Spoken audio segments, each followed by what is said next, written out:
महाराज श्री स्वामी समर्थ, जय जय स्वामी समर्थ। श्री स्वामी समर्थ, जय जय स्वामी समर्थ।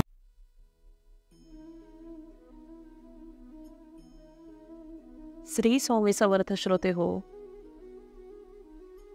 स्वामी महाराजांच्या कृपाशीर्वादाने तुम्ही सुखात, आनंदात, ऐश्वर्यात राहो हीच स्वामी चरणी प्रार्थना। स्वामी महाराजांना त्रिवार मुजरा करून आजच्या आपल्या छान आणि अशा सुंदर व्हिडिओला आपण सुरुवात करणार आहोत। आज बखरचा 10वा भाग, चंदूलाल दिवाणाची गोष्ट व समर्थ महाराजांची जन्मपत्रिका। मोंगलाईत राजूर म्हणून एक गाव आहे। त्या ठिकाणी मठ असल्याचे हल्ली कळते। मठास जहागिरी करून देणारे चंदूलाल दिवाण त्यावेळी होते।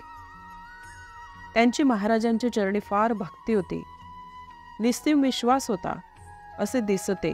व महाराजही चंदूलालचे शहाणपणास, म्हणजे त्यांचा जो शहाणपणा होता, जो भक्तीचा होता, ते त्यांचे चाहते होते। कारण कोणी सेवेकरी हुशार दिसल्यास महाराज त्यास चंदूलाल या नावाने हाक मारित होते। राजुराहून महाराज जोगाईचे आंबे येथे गेले। तेथे एक मोठा डोंगर असून त्यावर दत्त पहाड या नावाची गुहा आहे। त्यात महाराज काही दिवस जाऊन राहिले। ही गुहा केवळ अरण्यात आहे, तेथे मनुष्याची वस्ती नाही। श्री स्वामी महाराज त्या स्थळी निराहार वास करून राहिले। पुढे त्या डोंगरावर महाराजांची प्रसिद्धी होऊन गावोगावचे लोक तिथे दर्शनास येऊ लागले। त्यावेळी प्रसिद्ध होणे महाराजांच्या इच्छेस न आल्यामुळे महाराज तेथून पंढरपुरास आले। तेथून मंगळवेढ्यास आले। तेथे 12 वर्षे राहिले। राजश्री नाना रेखे यांनी महाराजांची पत्रिका केली आहे। हे फार चांगले ज्योतिषी आहेत। ती पत्रिका घेऊन नाना रेखे अक्कलकोटास गेले व त्यांनी स्वामीचरणी अर्पण केले।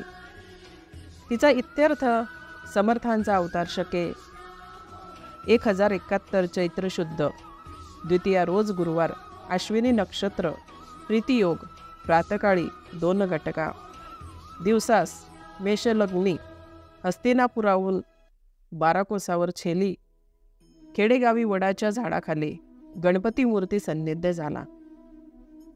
महाराजांस भक्त रामसिंग हा गोट्या खेळत असता त्याचवर गोटीचा डाव असल्यामुळे समर्थांची 8 वर्षाची मूर्ती धरणीतून प्रकट झाली। स्वामीसूत म्हणून मुंबईस उत्तम भक्त होऊन गेले। जातीचे श्रुद्ध असून एकनिष्ठ भक्तीने महाराजांची कृपा संपादन करून मुंबईस कांदेवाडीत त्यांनी स्वामी समर्थ महाराजांचा मठ स्थापन केला आहे। महाराजांच्या जन्मबंधनाचे या भक्ताचे मत याप्रमाणे आहे। महाराजांची लीला अगम्य होती। त्याने संबंधाने विचित्र गोष्ट सांगितली तरी त्यास ती शोभा देत असे। ज्यांनी त्या स्वतः पाहिलेल्या आहेत, म्हणजे महाराजांच्या ज्या लीला घडलेल्या आहेत, ज्यांनी स्वतः पाहिलेले आहेत, ते कबूल करतातच आणि केलंही आहे। महाराजांच्या ज्यास दैवयोगाने दर्शन झाले आहे त्यासच महाराजांच्या वैभवाची थोरवी ध्यानात येईल। म्हणजे बघा, आजच्या कथेतून, आजच्या बखरेच्या या भागातून आपल्याला एवढंच कळतं की त्यांनी आपल्याला सांगितलेलं आहे की स्वामीसूत महाराजांसारखा जो मुंबईत राहणारा स्वामी भक्त होऊन गेला, म्हणजे एकनिष्ठ भक्ती कशी करावी ही स्वामीसूतांकडून खूप काही घेण्यासारखी आहे।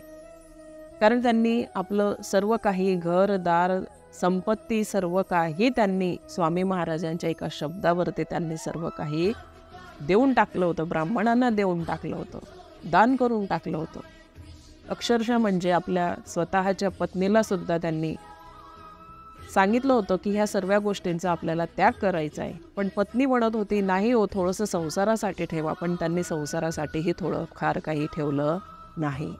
सर्वच गोष्टींवरती तुळशीपत्र ठेवून दिले आणि सर्वच गोष्टी ब्राह्मणाला दान देऊन टाकल्या।